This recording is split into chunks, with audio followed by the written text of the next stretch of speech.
What's going on, guys? Okay, a little while ago I made a video on DX12 and you guys absolutely roasted me in the comments section, but that's okay. Today I'm here to clear up any confusions that were made in the last video. So yeah, basically the first thing that I'm gonna go with is, what is DirectX? Like what is it? Project, what is a DirectX? Like what's DirectX? So yeah, I'm gonna start off there, and basically what DirectX is it's a way for programmers to communicate directly with the graphical hardware, so they can say, hey, yo, I want you to do this now, or I don't want you to do this.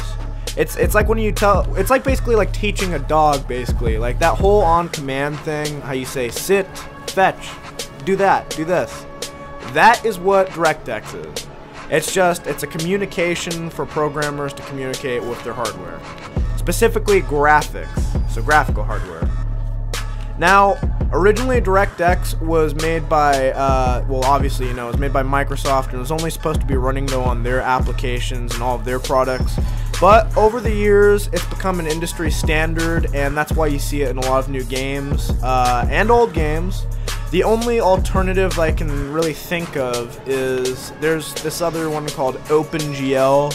OpenGL is similar. I don't know a whole lot about that one, but if I'm correct, it's the one that you use on tablets, and I think you also use it on just a lot of mobile devices, not necessarily tablets, but mobile devices, or I guess you would use it in any situation where you wouldn't have DirectX.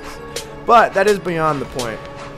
Yeah, so DirectX or DirectX 12, sorry, for Xbox One, what does that mean? So, the reason why I decided to make a video in the first place about this was, on my last video, I was just tired of hearing all the people on the internet going, hey, well, you know what, project DirectX 12 is going to be the savior of gaming, we're going to have 1080p 60 FPS, sorry, I have to clear my throat there, but yeah, we're going to have 1080p 60 FPS on every game on the Xbox One, and you've heard this. I'm sure if you've been on the internet, if you've been on like some gaming forums or something, you've heard people say this. They're thinking that the Xbox One is instantly going to be up to par with PS4, if not better, and I'm not going to deny it. I mean, nobody would know what DirectX is going to do other than the developers. I'm not a developer. I don't know that. This is all speculation. I personally don't think you're going to find a dramatic difference. I think it's just going to be like every other installment of DirectX. It'll get better as far as like the communication. Like if I'm speaking to you, in person, let's say over a phone, definitely the communication is going to be better.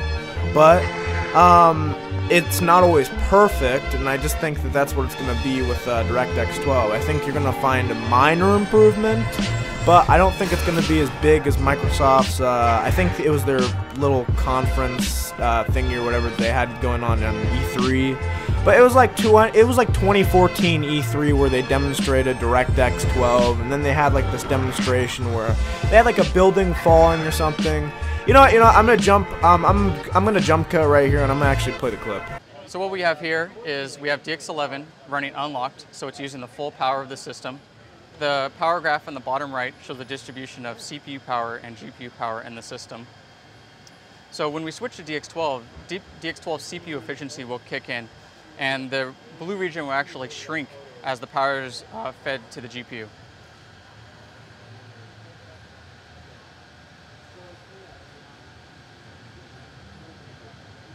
So that hump you see right there is the performance gain that you see in the frames per second.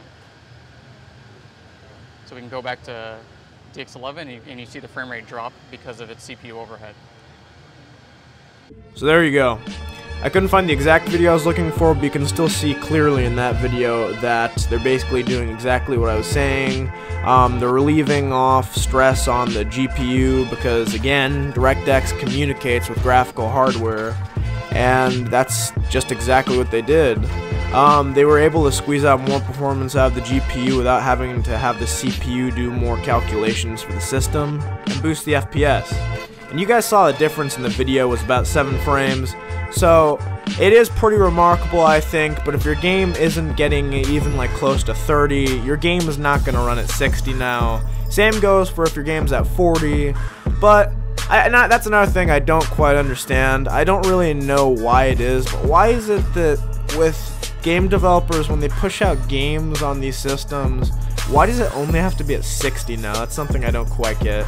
And if it's not 60, it's 30. How come you can't have like can we not have 50 frames? Can we not have 50? I've played on a lot of different frame rates, being a PC gamer, and I've gotten 100 frames in games, I've gotten 250 games in frames, I've gotten 300, I've gotten 40, I've gotten 50, etc. I played on different frame rates, and I can tell you the difference between 60 and 50 is not a huge difference. 50 is still very much playable, it's very smooth, and if your game is locked at that, I say that's a better solution than having all these games come out at these whack resolutions instead of just setting them at 1080p 50 FPS. But DX12 is an exclusive for Windows 10. So assuming that your GPU supports DX12, you shouldn't have anything to worry about, as Microsoft is making it quite easy to upgrade to the newest OS this year. Windows 7 and Windows 8 users will be able to upgrade for free, and this is causing a bit of a stir on the internet. A lot of people are saying, oh man, Microsoft, they're getting their hands on something dirty, something's not right here. Conspiracy. And it's like, okay, no, nothing's wrong here, there's nothing to freak out over. They need to make the money, and a shit ton of people have Windows 7. I think it's, you know, I saw a statistic, this was a while ago, something like 80% of the internet still has that OS. I don't know if it's declined at this point, but some crazy high number. Bottom line though is that Microsoft is a software company, and if they aren't selling software, how do they make their money? So that's the reason why they're giving out the OS for free, at least I'm like 99% sure. And guys, Major Nelson did say that PC users will feel most of the power behind DX12. So I'm not saying that you won't see it on a console, but I'm just saying don't set your hopes too high. And I think that's gonna conclude my DX12 video. If you liked it, give it a like. I hope it was better than my last one, because I really don't want to disappoint you guys, and I don't want to be here, you know, wasting my time and wasting your guys' either. If you guys, if my video flat out sucked, let me know. If it got better than the last one, let me know. That's what the comments are for, you know, they're just there to help me out and let me know what I did right, what I did wrong.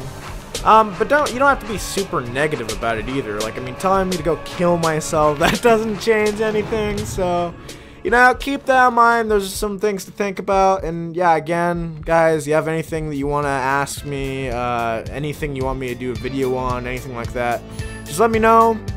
I'll be looking in the comments, and I'll see you on the next video. Project signing off.